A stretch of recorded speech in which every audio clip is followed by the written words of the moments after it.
Buenas noches a todos, bienvenidos a este live número 9. Este se llama Sentido y Propósito y yo quisiera que pudiéramos arrancar. Bienvenidos a mi casa. Siempre es un gusto tenerlos en este lugar. Así que no sé si alguien pudo ver el video previo. Antes de arrancar la transmisión, alguien estuvo en el video previo. Es una fábula que veían mis hijos que se llama El Mundo de Gumball. No sé si alguien lo vio o si vio el video. Si no lo vio, luego se lo puedo pasar, pero si alguien lo vio, ¿qué piensan de ese video? Si alguien lo pudo ver. ¿Qué piensan del video cuando le preguntan al Señor cuál es el sentido de la vida? Y él habla muy entusiasmado acerca del trabajo, y eso es lo que él hace, se levanta y se come y se va al trabajo y luego va a la casa a dormir y luego se levanta y luego se va al trabajo y luego regresa a la casa a dormir hasta que cae hasta que entiende justamente lo que está diciendo, lo vano que es todo esto, y arranca justamente la ilustración. Así que quiero arrancar con una pregunta para todos ustedes. Sé que puede sonar demasiado ambigua, pero vamos a arrancar con esa pregunta. ¿Qué es lo que te motiva a levantarte cada día?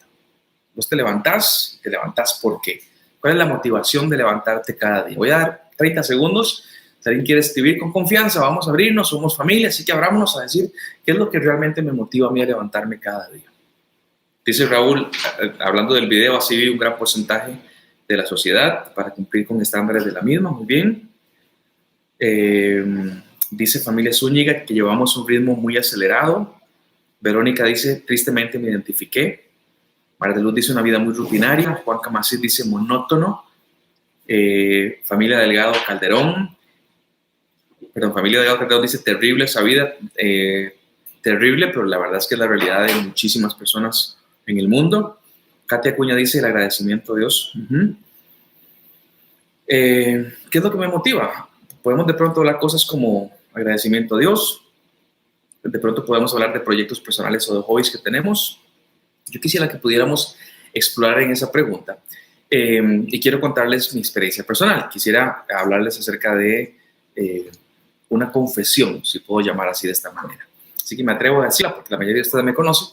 Pero yo tengo décadas de trabajar con gente. Estoy hablando de que informalmente tendré 26, 27 años y oficial o formalmente tendré más de 15 años de trabajar con gente. Así que yo aconsejo gente y veo gente y planifico con gente y lidero gente y predico a gente. Y un día me quitan a la gente. Un día me dicen a la casa. Me dicen no va a predicar más y no va a dar consejería más y no va a planificar más. Y entonces de pronto el primer impulso que tiene es entrar en crisis. Porque ya no hago lo que hago desde hace muchos años. Se siente rarísimo no haber predicado en 2 meses, al menos físicamente con la gente. Nunca lo había hecho, más de 16 años. Entonces tengo que recordar porque podemos traer una crisis existencial de decir, se acabó el sentido de mi vida, qué es lo que yo hacía, es lo que en lo que yo me desarrollaba y de pronto no lo tengo. Así que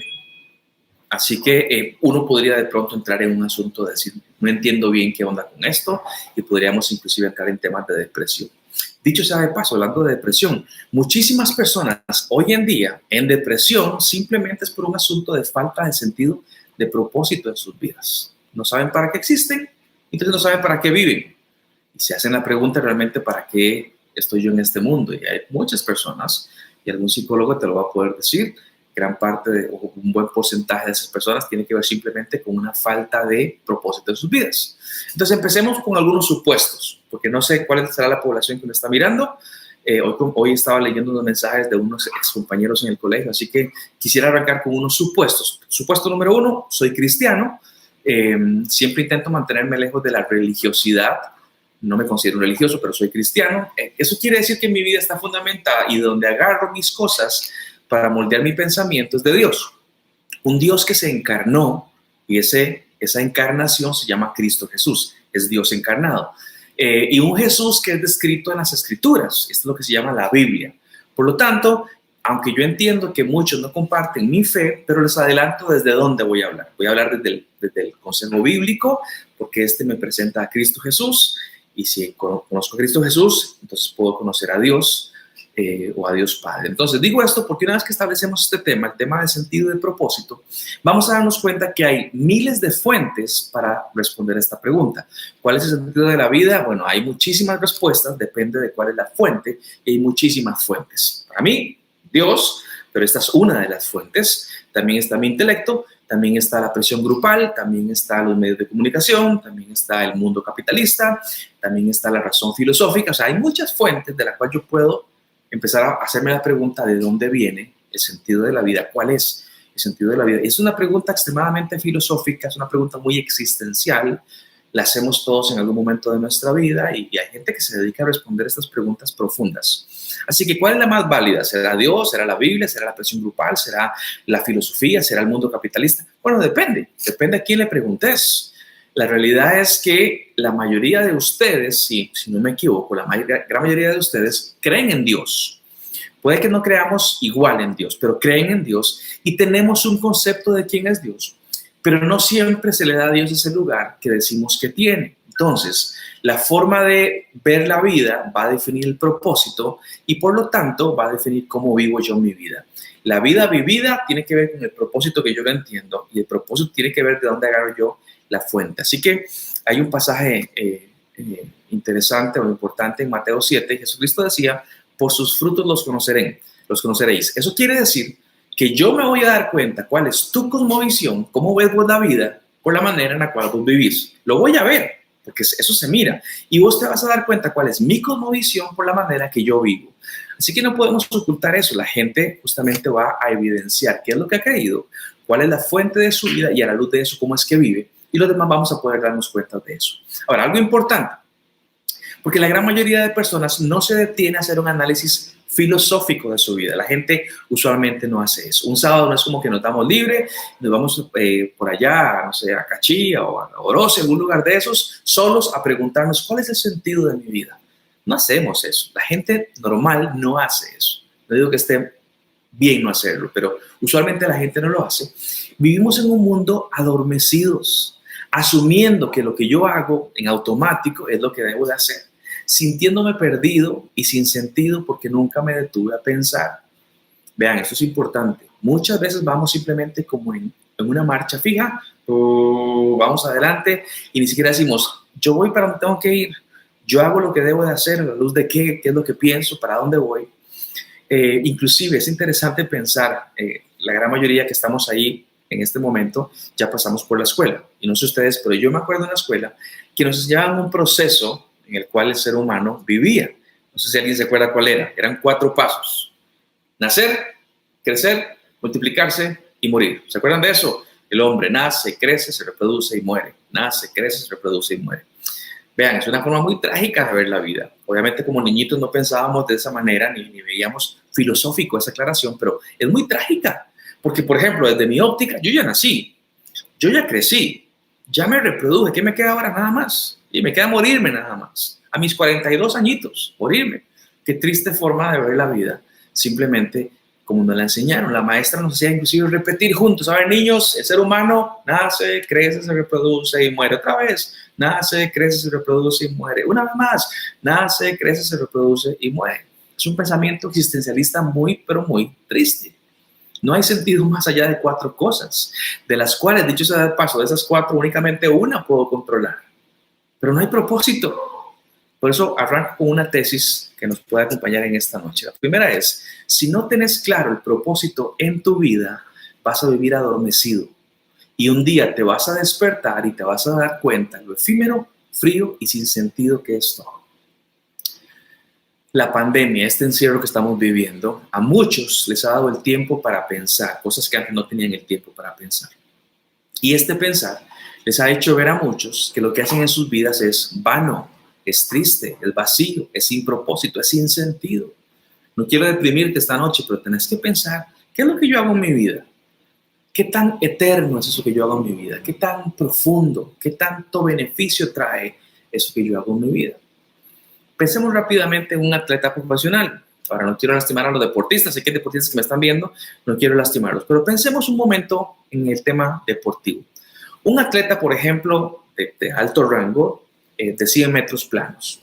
Creo que lo recordan en 9.70 y pico segundos en los 100 metros. Es una bala este tipo. Pero este tipo se prepara para una competencia olímpica y dedica años de su vida para ese momento. años de su vida, años para ese momento en las Olimpiadas. Y el momento llega, el disparo suena y pasan menos de 10 segundos, y gana la carrera. ¿Y ahora qué? Años dedicados para desempeñarse en 10 segundos. Y los 10 segundos pasaron. ¿Cuál era el sentido de todo? ¿Eran los 10 segundos realmente? ¿O era el dinero que gana a través de patrocinadores? ¿O era la gloria que ahora tiene? ¿Cuál es el sentido de todo eso? Porque si no lo sigue haciendo año tras año, el dinero se va, la gloria se va, y los 10 segundos se fueron extremadamente rápidos. ¿Qué hace la gente cuando realmente piensa en el sentido de sus vidas? Vean, y casi sin detenernos a darle vuelta al asunto, empezamos a llenarlo con cosas vanas. Así que yo quisiera presentarles a alguien, pero antes quiero hacer una pregunta para que participemos un poquitito. ¿Cuáles creen ustedes que son las cosas con las cuales la gente trata de llenar sus vacíos existenciales, su falta de propósito? Damos un minutito, ¿les parece? Para que ustedes puedan compartirme acá cuáles son las cosas que usa la gente para llenar esos vacíos existenciales cuando hace falta propósito. Rápidamente, a ver si alguien me comparte. La familia Muñoz dice chunches. Sí, correcto. Para quienes nos miran de fuera del país, chunches son cosas, cualquier cosa. Tiffany dice dinero. Por ahí Mao decía, la gloria es el tema del deporte, que sería fantástico pensar, lo hago por gloria. ¿Qué tan bien dirigido está eso? Hacer lo que hago por gloria. Dinero, con un carro, con televisor, con viajes, con trabajo, con dinero, con fama, con personas, con trabajo, con educación, con más dinero, dice.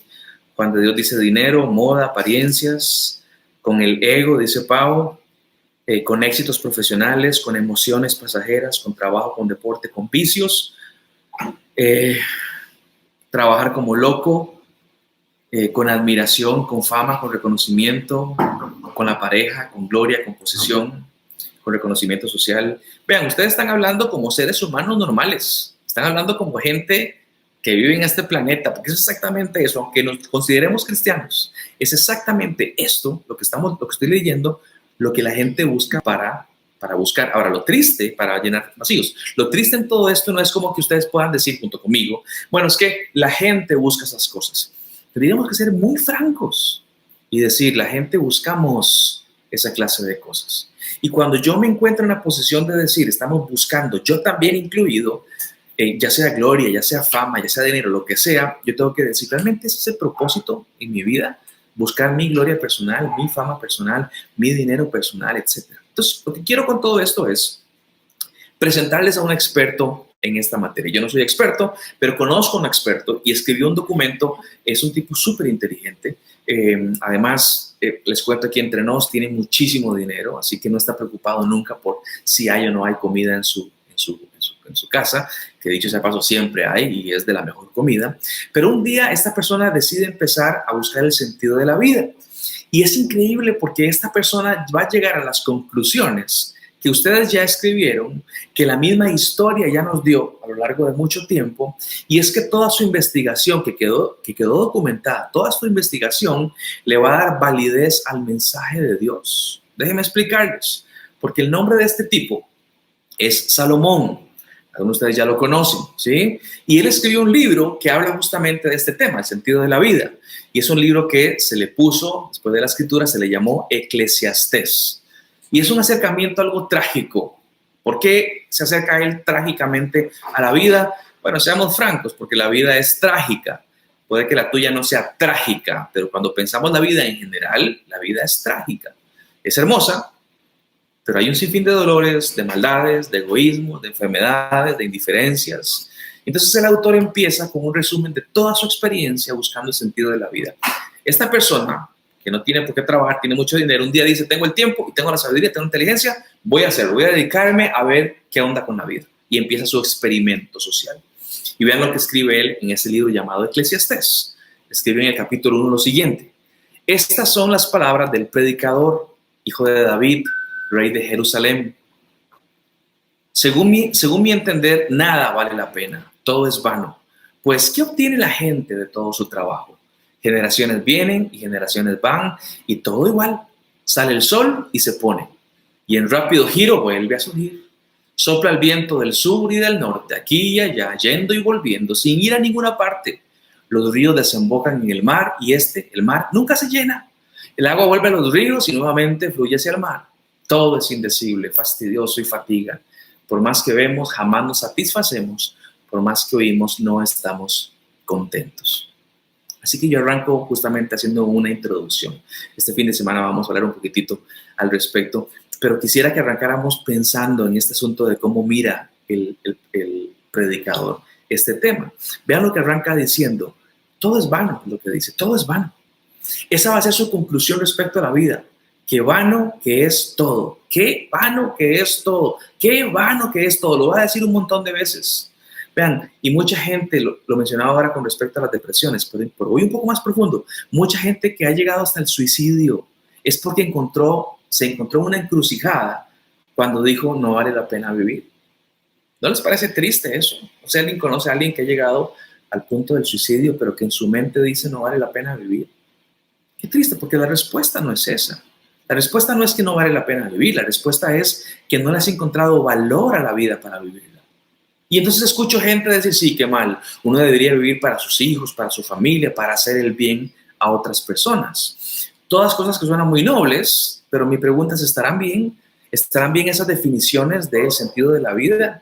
¿Cuál es el verdadero sentido y propósito de la vida? Vean, aquí mucha gente les va a dar a ustedes un montón de respuestas distintas, dependiendo de cómo miren la vida. Arranqué con los supuestos, y en el supuesto dije que soy cristiano. Por lo tanto, yo, hablando de Esteban Obando, yo voy a definir el sentido de la vida basado en lo que Dios ha establecido para mí. Déjenme explicarlo con una mini historia. Voy a ver nada más comentarios y les cuento la mini historia. Adrián y Melania hablaban de fama también, que no lo dijimos. Todo es vanidad. Todos los hombres buscan en las áreas que les interesa la gloria personal. Todo es vanidad. Verónica Jara dice, vivir para aparentar es relevante lo que ven los demás. Vanidad de vanidades. Pero me parece tristísimo que ustedes estén escribiendo cosas tan reales de nuestro mundo, que la verdad justamente es esa. Les cuento la mini historia para que veamos de dónde agarro yo la definición de propósito en mi vida.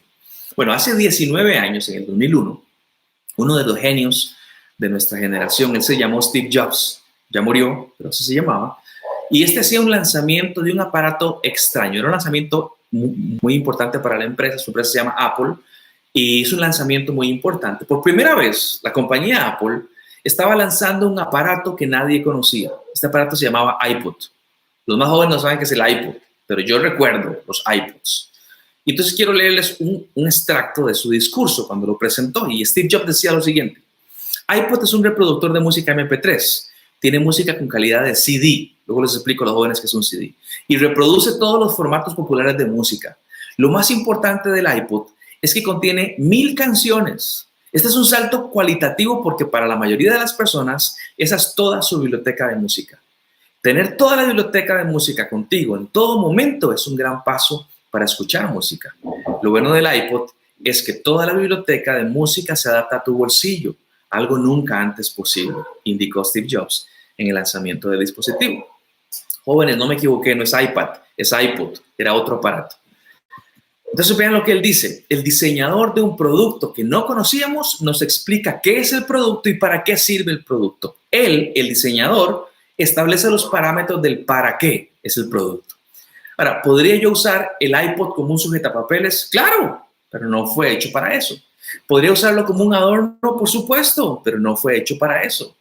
El diseñador del aparato me explica para qué es, su propósito, su sentido. No sé si ven para dónde voy.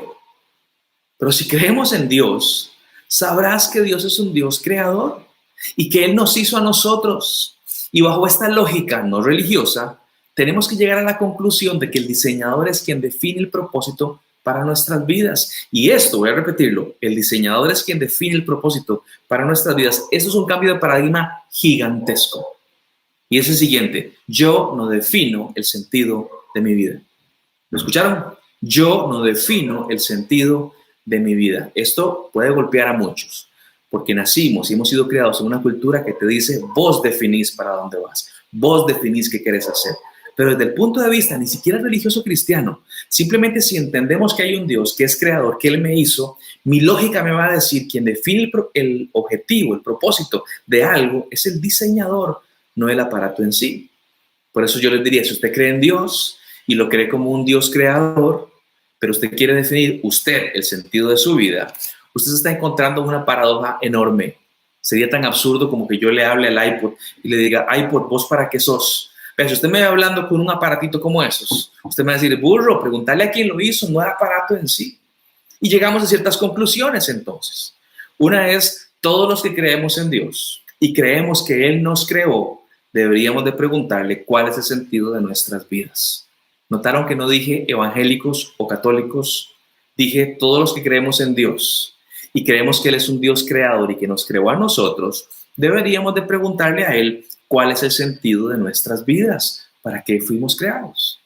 Porque si no hacemos esto, empezamos a buscarla por nosotros mismos.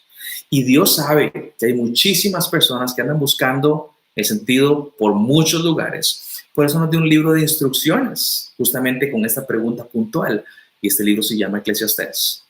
Y arranca diciendo el libro, las cosas de la vida son vanas. ¿Por qué siguen buscando el sentido de la vida en esas cosas? Si ya les expliqué a ustedes que son cosas vanas. ¿En qué busca la gente sentido para sus vidas? Y la lista que ustedes han puesto es una lista larga. Sin embargo, si agarrara todas esas cosas y las pusiera en categorías, saldría tal vez unas 4 o 5 categorías, porque se repiten una y otra vez. Déjenme ver qué han puesto ustedes por aquí. Dice Rigo, es tan vano que si morimos nada nos llevamos. Ya vamos a llegar a esa. Si estamos dispuestos, Él hará su propósito en nuestras vidas. Estoy de acuerdo con vos, Juan. Primero hay que conocerlo para que se pueda llevar a cabo. Y es la pregunta siguiente que quiero responder. Así que déjenme llevarlo rápidamente a 3 de las cosas más comunes que yo escucho. Las más comunes que yo escucho. Y cuando hablo de escuchar no me refiero entre aquellos que no son cristianos. Me refiero a cualquier persona entre los cristianos, no cristianos, que es lo que usualmente estamos escuchando con respecto a cuál es el sentido en el cual queremos encontrar propósito para nuestras vidas. Son 3: conocimiento, dinero y placer. Y de cada una se deriva un montón de aplicaciones, pero hablamos de conocimiento, de dinero y de placer. Hay gente que se va a desviar por una de estas 3 o por las 3. Así que cuidado si uno de esos no es usted o soy yo. Ahora, la pregunta sería, ¿está mal buscar el sentido en esas cosas? Y mi respuesta sería, depende. Depende de cuál es tu visión de vida.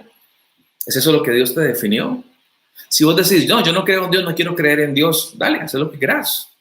Pero si vos decidiste creer que hay un Dios y que es un Dios creador que te hizo a vos y que según la lógica, yo le pregunto al diseñador y no al diseño cuál es el propósito, yo tendría que preguntarle a Él y saber qué piensa Él del dinero, del conocimiento y del placer.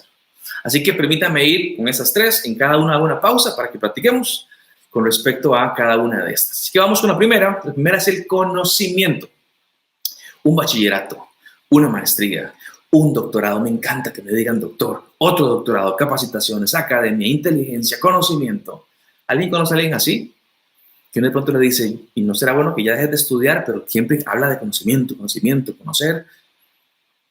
¿Tendrá algo que decir la Biblia? Escuchen lo que dice Eclesiastés 1.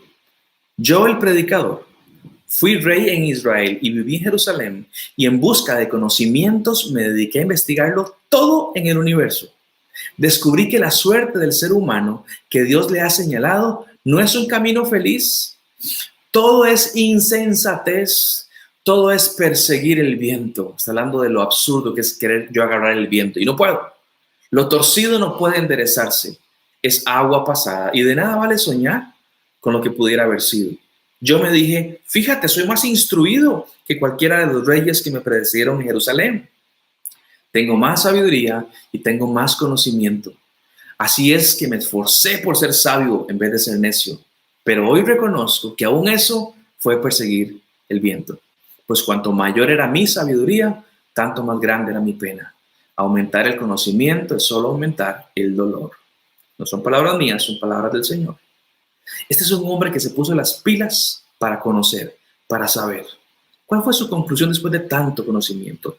Si estuviera al día de hoy sería tantas maestrías, tantos doctorados, tantos reconocimientos académicos. ¿Cuál fue su conclusión? Mientras más conozco, más pena. Al aumentar el conocimiento, aumenta el dolor.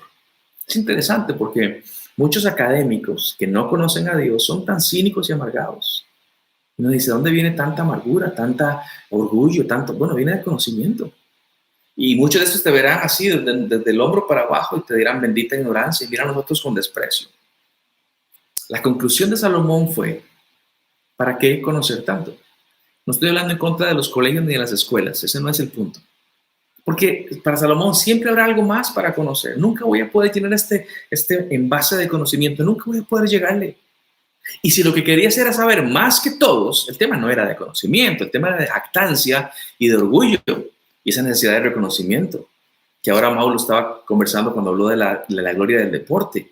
Yo creo que en muchos sentidos, obviamente yo no soy psicólogo para decirlo, pero en muchos sentidos hay gente que hace lo que hace simplemente, ocupo que me miren, y tiene que ver muchas veces con baja autoestima inclusive.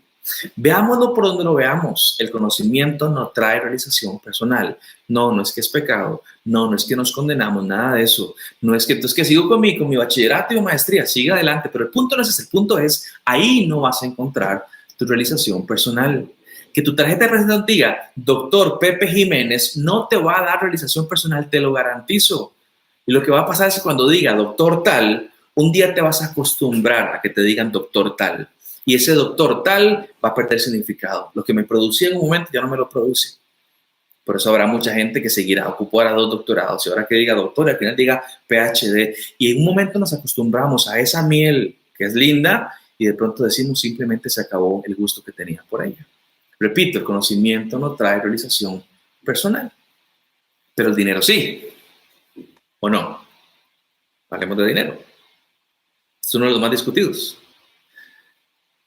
Salomón ya hizo el experimento, sí, pero quiero hacerlo yo. Quiero yo tener la plata y quiero realmente experimentar y llegar a mis propias conclusiones. ¿Alguien se ha encontrado fantaseando con tener muchísimo dinero? Voy a hacer una pausa aquí para que usted se confiese conmigo. No tiene que explicarme nada, simplemente puede decirme yo. ¿Alguien se ha encontrado fantaseando con tener muchísimo dinero y pensando cómo distribuiría sus millones de dólares si los tuviera? ¿Quién es el primer valiente que dice yo? La familia Cavallini. Yo. Y era, dice yo, con muchas O.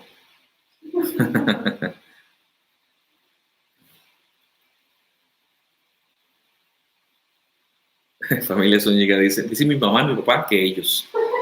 7 veces a la semana. Yo, claro. Yo quiero ser millonario, dicen por ahí también. Tiempo, dinero, norma, yo. Vean, a todos los amo mucho. Y yo estoy en esa lista con ustedes. Es una de las cosas más inútiles y necias que podemos hacer. Estar fantaseando con lo que no tenemos, anhelando aquello que no tenemos. Porque aunque nuestra naturaleza es esa, el texto nos va a decir, en el dinero no hay realización. Y la sociedad te va a decir, no, sí hay realización. Y empezamos con esa lucha constante. Vean lo que dice la palabra del Señor. Otra vez Eclesiastés. El que ama el dinero jamás se saciará. Qué locura pensar que el dinero produce felicidad. Cuanto más se tiene, más se gasta hasta el límite de los ingresos. Pausa. ¿Escucharon eso? Según el texto bíblico, el que piensa que el dinero me va a dar felicidad está loco. Lo acabo de leer. Qué locura es pensar que el dinero produce felicidad. Y luego aclara inmediatamente, vean, cuanto más se tiene, más se gasta. ¿Y hasta cuánto? Hasta el límite de los ingresos. Y ahí los bancos dicen, y abren los ojos. Y ahí entran cosas como las tarjetas de crédito. Siguiendo este principio, pero a la inversa. Sigo leyendo. Entonces, ¿qué ventaja da la riqueza? Dice el sabio. ¿Qué ventaja da la riqueza? Como no sea verla escaparse por entre los dedos.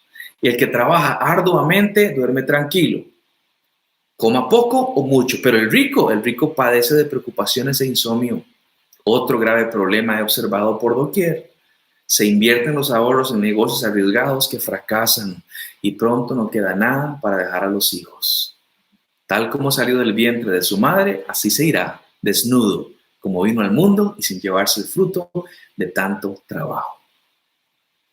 Otra vez, no son palabras mías, son palabras del Señor.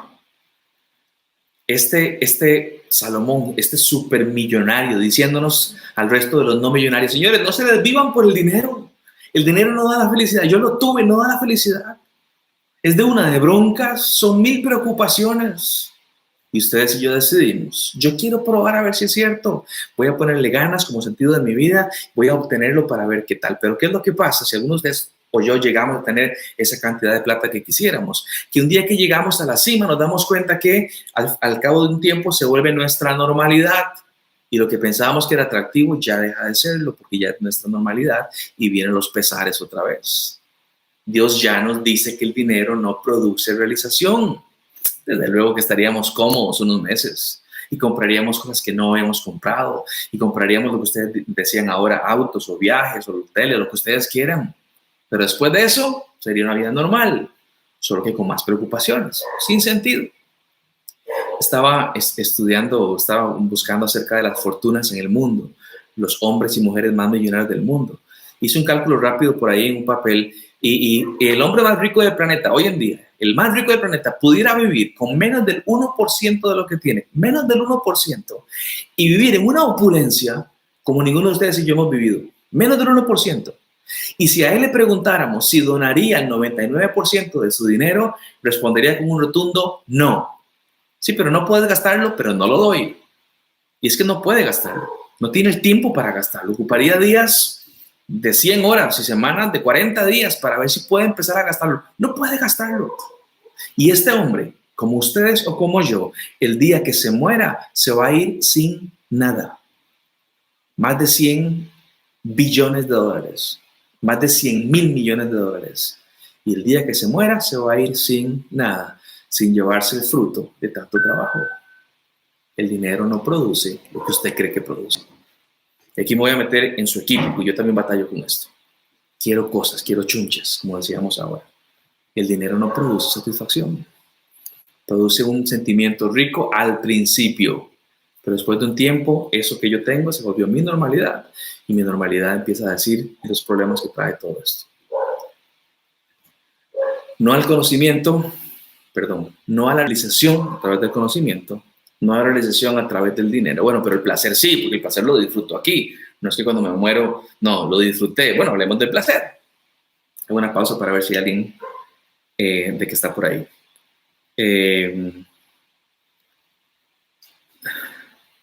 Más en diciembre cuando venden el gordo, dice Jennifer.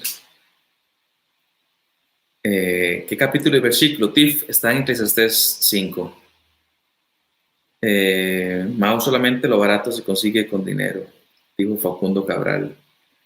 Y Osval dice, más vale comer pan duro y vivir en paz que tener muchas fiestas y vivir peleando. ¿Qué hacemos con el placer? De todo tipo de placer. Hay una pregunta súper importante que hacer al respecto. ¿Placer a cambio de qué? ¿Cómo placer? Pero no es gratis. No, no es gratis. Les cuento a los más jovencitos, en esta vida no hay nada gratis. ¿Placer a cambio de qué?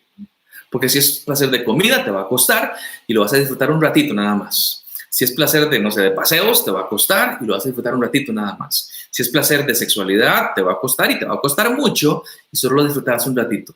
Vean, les cuento algo íntimo de Salomón. Salomón tenía 1000 mujeres, entre esposas y concubinas. 1000 mujeres. Y algún desubicado va a decir, qué dichoso. Sí, muy desubicado. Pero piense otra vez en lo que acabo de decir. 1000 mujeres, usted dice, qué dichoso. Vean, yo tengo una esposa a la cual amo con todo mi corazón, pero una y es suficiente. Y cualquier mujer que está presente, casada, va a decir exactamente lo mismo. No, un esposo y se acabó. Porque no estoy hablando de mujeres con las cuales simplemente se acostaba Salomón y se iba. Eran esposas y concubinas. Así que cuando uno habla acerca de inclusive placeres personales, carnales, uno tiene que decir, ¿realmente es esto un asunto de buscar placer y satisfacción? No únicamente en mujeres o en otras cosas. Vean lo que escribe el Eclesiastés 2. Me dije entonces, interesante esta expresión de Salomón. Él está hablando consigo mismo y consigo mismo dice Salomón y empieza a conversar con él y dice Salomón, vamos pues, haré la prueba con los placeres y me daré la gran vida. O sea, la gente habla del placer, obviamente la gente que no tiene placer habla del placer, vamos a probar. No, pero vamos a probar bien, es lo que él dice. Dice así el versículo 3, quise luego hacer la prueba de entregarme al vino. Realicé grandes obras, me construí casas, me planté viñedos, Cultivé mis propios huertos y jardines, y en ellos planté toda clase de árboles frutales. Me hice estanques de aguas para regar de ellos el bosque donde crecían los árboles. Me hice de esclavos, de esclavas, tuve criados y mucho más ganado vacuno y lanar que todos los que me precedieron en Jerusalén. La palabra que utiliza es amontoné oro y plata. Amontonar, poner en montones. Y tesoros que fueron de reyes y provincias. Me hice de cantores y cantoras y disfruté de los deleites de los hombres. ¿Qué deleites? Y explica, formé mi propio harén. No les negué a mis ojos ningún deseo, ni privé a mi corazón de placer alguno. Mi corazón disfrutó de todos mis afanes. Consideré luego todas mis obras y el trabajo que me había costado realizarlos y vi que todo era absurdo, un correr tras el viento y que ningún provecho se saca de esta vida. Si crees que Salomón no dijo algo, pensalo. Salomón habrá hecho tal cosa, lo hizo. Y habrá experimentado, lo experimentó. Él dice, todos los placeres habidos y por haber, me los puse encima. Y su conclusión es, cuando él considera, vi que todo era absurdo, un correr tras el viento que intentaba y no agarraba, y que ningún provecho se saca en esta vida. ¿Lo ven? Una vez que el placer se convirtió en mi normalidad, me di cuenta de que es vano correr tras el viento. No lo agarro nunca, ni el conocimiento, ni el dinero, ni el placer. Porque una vez que los tenés, ahora serán tu norma de vida, tu normalidad, y con ello vendrán un montón de problemas. Fanny me hizo acordar un versículo, ahora que estábamos, antes de empezar el live, y se encuentra en Proverbios 25:16. Y leo para ustedes qué es lo que dice. Si encuentras miel, no comas demasiada, la mucha miel empalaga. Va de nuevo. Proverbios 25:16, si encuentras miel, no comas demasiado, la mucha miel empalaga. Una vez que la miel se volvió mi normalidad, luego de un tiempo empalaga. Aquello que era tan atractivo, la miel, que no tenía miel, una vez que la consigo y la empiezo a comer y comer, llega a un punto donde se empalaga. Otras versiones dicen enferma y dan ganas de vomitar. Así que, mis amigos, mis amados, si tu propósito es hacer dinero, tener conocimiento o buscar placer, te lo garantizo, prometo, no porque lo crea yo, porque está escrito, más tarde o más temprano te vas a empalagar. Así que no me digas, mi propósito es conocer a Dios y honrarlo. No me digas eso si estás buscando dinero, placer o conocimiento. No es que estas cosas estén mal per se, sino que esto no te dará realización personal. Deja de invertir tu tiempo, tus fuerzas y tu vida en buscar placer, dinero o conocimiento si es que estás buscando realización personal para tu vida. La pregunta final sería, ¿dónde la encuentro entonces? Voy rápidamente a leer algunas cositas que ustedes pusieron.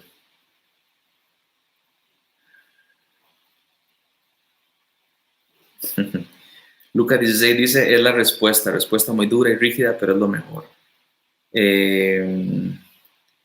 Porque la sabiduría vale mucho más que las piedras preciosas, nada se puede comparar con ellas. Voy a hacer un comentario a lo que Caro acaba de escribir acá. Cuando leemos cosas como esas decimos, sí, amén. Entonces es una cosa. Luego salgo a la vida a buscar plata. No para comer, no, porque estoy buscando en la plata la realización. Luego salgo a la vida a tener conocimiento o salgo a la vida a buscar placeres. Entonces, aunque el texto lo entendamos, lo conozcamos y digamos, sí, tiene razón. Si ustedes y yo salimos a la vida a buscar esto como esa nuestra meta de vida, vean, estamos hablando paja, estamos hablando cháchara nada más, si realmente no estamos enfocados en lo que Dios quiere que nos enfoquemos. Por eso la pregunta sería, entonces, ¿dónde la encuentro? ¿Cuál era la cita de Eclesiastés? Era Eclesiastés 2, ¿ok? ¿Dónde la encuentro? Bueno, la conclusión del sabio, y voy concluyendo yo también junto con él, dice lo siguiente en el último capítulo de Eclesiastés, en el 12, el versículo 9 en adelante, él dice lo siguiente, entre otras cosas, el predicador se dedicó a enseñar a otros todo lo que sabía. Esto me parece importante porque ya hay una enseñanza escrita, ¿sí? Muchas veces he dicho, pero muchas veces me comporto así, pero he dicho que es muy burro de parte nuestra querer experimentar en cabeza ajena lo que ya alguien mucho más inteligente experimentó y lo dejó escrito. Por eso dice el texto, él se dedicó a enseñar a otros lo que sabía. Terminando el libro, lo que dice es, vean, ya aprendí cosas, se las quiero enseñar. Hoy los conocemos como los proverbios. Siempre procuró expresar sus ideas de la mejor manera posible y escribirlas con palabras claras y verdaderas. Cuando los sabios hablan, sus palabras son como la vara que guía al buey. ¿Escucharon eso? No nos está diciendo bueyes a ninguno, pero es la ilustración, es la metáfora que utiliza. Cuando un sabio, Eclesiastés, habla, es como que agarra al buey que no sabe por dónde y le dices por acá. Yo esperaría que seamos gente que se deja guiar. Y dice así: sus colecciones de proverbios vienen de Dios y son como las estacas que sostienen la tienda de campaña. Para que no se caiga, son las instrucciones de Él para que nos mantengamos firmes. Verso 12. Pero yo les recomiendo a los jóvenes tener presente esto. Ponerse a escribir muchos libros es cuento de nunca acabar. Si alguien cree que una de mis metas en la vida es escribir un libro, el proverbista ya nos dice, es de nunca acabar. Y ponerse a leerlos es un trabajo muy agotador. Estoy leyendo directamente de la Biblia. Versículo 13. Puedo terminar este libro diciendo que ya todo está dicho. Todo lo que debemos hacer es alabar a Dios y obedecerlo. Todo lo que debemos hacer es alabar a Dios y obedecerlo. Un día Dios nos llamará a cuentas por todo lo que hayamos hecho, tanto lo bueno como lo malo, aunque creamos que nadie nos vio hacerlo. Y el libro termina de esa manera. Una conclusión sólida de parte de Eclesiastés, del predicador, diciendo, vean, ya aprendí. Y se escribe, son 12 capítulos que se pueden leer en una sentada, en una tarde. A él le demoró muchos años hasta que llegó a esas conclusiones. Y yo podría hoy decirte, Salomón ya experimentó por vos y lo dejó escrito. Y el fin es uno, y el fin es alabar a Dios y obedecerlo. Alabar a Dios y obedecerlo. No dice hacerte un religioso y meterte a una iglesia todos los días. No dice eso. Dice alabar a Dios y obedecerlo. Una y otra vez alabar a Dios y obedecerlo. O sea, vivir con los ojos puestos en Dios. Hoy por la mañana de un devocional para ese 25 y yo hablaba de conocerlo a Jesús para conocer a Dios Padre. Entonces mi vida puede tener sentido si realmente llego a conocer a Cristo Jesús. Es el Jesús que decía, yo he venido para que tengan vida y para que la tengan en abundancia. Cuando él habla de vida, no es que ya te di la vida, ahora anda a vivirla como te dé la gana. No, es que parte de mi regalo, estoy hablando como si Jesús hablara, parte de mi regalo no es únicamente salvarte y darte vida, sino también mostrarte cómo se vive para que tengas una vida en abundancia. Jesús no caduca el propósito de mi vida. Esto me parece muy interesante. Jesús no caduca como propósito de mi vida. En el deporte sí, yo caduco. Yo ya a mis 42 años, yo no puedo decir, una de mis metas será una medalla olímpica. No puedo. Simple y llanamente ya no me da. Con Jesucristo sí, a mis 42 años. En el estudio tiene una fecha. Yo no puedo a mis 84 empezar a decir, no sé leer, pero quiero sacar un doctorado. Posiblemente ya no se pueda. O un niño de 5 años diciendo que pienso en algún doctorado. No, el estudio también caduca. Pero el niño puede conocer a Jesús. El anciano puede conocer a Jesús. Tener familia caduca. Mi hijo menor cumple en 4 días 12 años y mi hija mayor cumple en 3 semanas 15 años. ¿Y qué hacíamos cuando estábamos chiquititos y nos acordábamos de ella? Y un día se van a ir de mi casa. Jesús siempre va a estar ahí. Jesús no caduca como propósito de mi vida. El fin de todo discurso, dice el predicador, el sentido de la vida se halla en conocer a Cristo Jesús. Como lo dije hoy por la mañana, si tengo a Jesús, lo tengo todo. Tengo sentido, tengo propósito, sé para dónde voy. No importa que hoy no predique, no importa que hoy no aconseje, no importa que hoy no vea gente. Si tengo a Jesús, estoy completo. Pues una pregunta que te hago es, ¿estás completo? ¿Pues tienes propósito definido por Dios? O si sos franco, ese es el análisis cuando nadie te mira, realmente el propósito de tu vida lo has definido vos. ¿Cómo está eso? ¿Estás viviendo de acuerdo a ese propósito? ¿De qué me sirve ganar al mundo si pierdo mi alma? Palabras de Jesucristo. ¿De qué me sirve ganar al mundo si pierdo mi alma? ¿Qué les parece? Quisiera motivarlos a pensar y a reflexionar. Una de las grandes armas que utiliza nuestro enemigo es no piense. Dele play y adelante. No piense. Quiero motivarte a pensar, a detenerte a decir cuál es el sentido de mi vida. ¿Cuál es el sentido de mi vida? A poner los ojos en Cristo Jesús. Poner los ojos en nuestro Salvador. ¿Realmente hemos confiado en nuestra vida? Quiero mantenerme lo más lejos posible de la religiosidad, pero sí muy cercano a esa relación que tengo con Cristo Jesús. ¿Estás completo? ¿Tienes propósito definido por Dios? ¿Estás viviendo de acuerdo a ese propósito? Quiero saber si alguien ha puesto algo. Híjole, un montón de gente ha puesto muchas cosas. Dice Adrián Imela, Paz, me gusta mucho lo que suma el mismo Salomón en Proverbios 2, del 1 al 10. Híjole, es un montón. Déjame para ver nada más.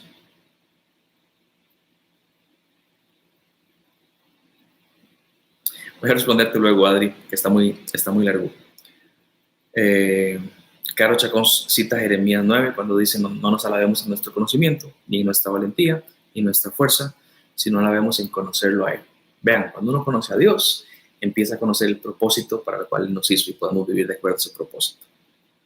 Ella dice, fuimos creados para dar gloria a nuestro Creador con nuestro estilo de vida. Amén, Ela. La pregunta no es esa, la pregunta es, ¿lo estamos haciendo vos y yo? ¿Estamos cumpliendo ese propósito? Darle gloria a nuestro Señor. Y Juan de dice, una vida sin Dios es una vida vacía y también es insípida. Aprovecho el comentario de Juan de para hablarle a muchos de ustedes. Yo no conozco tu historia ni conozco tu trasfondo, pero sé, porque muchos los conozco, que han tenido una vida, en algún momento de sus vidas, una vida separada de Dios. No me la escribas acá, pero ponete a pensar, ¿cómo era esa vida con respecto a la vida que hoy tenemos en el Señor? Puede que sea una vida menos alocada en muchas áreas, puede que sea una vida menos movida en otras, pero que hay con respecto a temas de esperanza, temas de paz, temas de dirección, temas de propósito. Son cosas que son importantes valorar. Muchas veces los que no hemos tenido una vida tormentosa, de pronto decimos, yo quisiera experimentar aquello para luego valorar esto. No es necesario. Ya alguien lo experimentó por vos. En este caso fue Salomón y lo dejó escrito para que no tengas vos que experimentarlo. Que vos digas, mi vida tiene sentido. No porque tenga o no dinero, no porque tenga o no cosas, no porque viva en aquella casa o en la otra. Tiene sentido mi vida. Y como Él está en mi vida, Él le da esperanza y me dice por dónde caminar. Sea en la pobreza como en la riqueza. Es como un matrimonio, en la enfermedad como en la salud. Inclusive estamos enfermos y ahora me deprimo y caigo en depresión. Y yo digo, ¿por qué? Si el sentido no era estar sano, era conocerlo a Él. Inclusive gente que hoy conocemos, hace poco hablábamos con mi esposa acerca de este predicador muy famoso, se llama Luis Palau, no sé si sabían o lo conocen. Luis Palau es un ancianito y él tiene 80 y pico de años y hace poquito él expresa en sus redes que tiene cáncer, creo que en los pulmones, ¿verdad, Juan? Una cosa así por el estilo. Escucharlo a él hablar acerca de su cáncer es tan inspirador, diciendo, vean, estamos de paso, yo tengo una esperanza. Y justamente dice, mi sentido no es en un momento de enfermedad. Hace poquito murió otro, se me olvidó el nombre, ¿Ravi qué? Ravi Zacarías, un pensador y filósofo extraordinario. Aquí en casa lo escuchamos de cuando en cuando. Y murió hace como 2 o 3 días. Una persona que tenía una convicción profunda de decir, vean, si estoy enfermo no pasa nada. Este no es el sentido, no me están quitando el sentido de la vida. Si quedo pobre o si quedo rico, si estoy preso o estoy libre, ese no es el sentido. Y por eso puedo caminar en esa dirección. Y la familia Cruz remate, voy a ir hablando con esto, cuando dice, en Él, hablando de Jesús, en Él habita la plenitud de la deidad y estamos completos en Él. Eso está en Colosenses. Estamos completos en Jesús. Por eso lo repito, si estamos con Jesús, lo tenemos todo. Tenemos sentido y propósito en nuestras vidas. Si usted es cristiano, le exhorto en el amor del Señor, deje de desvivirse por el dinero y por la gloria y por la fama y por el conocimiento y por el placer. Deje de desvivirse por eso. Y cuando vengan pensamientos normales, como me pasa a mí también, de decir, si yo tuviera tanto dinero haría, y empiezo a hablar de esa tontería de pensamiento, aunque pase todo eso, inmediatamente recuerde qué estoy haciendo. Este no es el sentido de mi vida, es conocerlo a Él. Y si lo conozco a Él, lo tengo todo. Señores, a pensar, a reflexionar, a poner los ojos en Dios, ¿sí? Que no se bloquee usted con una religión. Es que yo no soy evangélico. No se bloquee. Si usted es católico, tiene una Biblia católica, ábrala y léala. Ahí está, en esa Biblia está el sentido de la vida y es conocerlo a Jesucristo. ¿Cómo se conoce a Él? El primer paso, usted tiene que reconocer, junto conmigo, que somos pecadores. Somos pecadores y nuestro pecado, como Él es santo, nuestro pecado nos condena a la muerte. ¿Por qué? Porque Él es justo y es bueno y pecamos y lo ofendimos. Pero Él nos ama tanto que envió a Jesucristo para que Jesucristo en una cruz muriera por sus pecados y por los míos.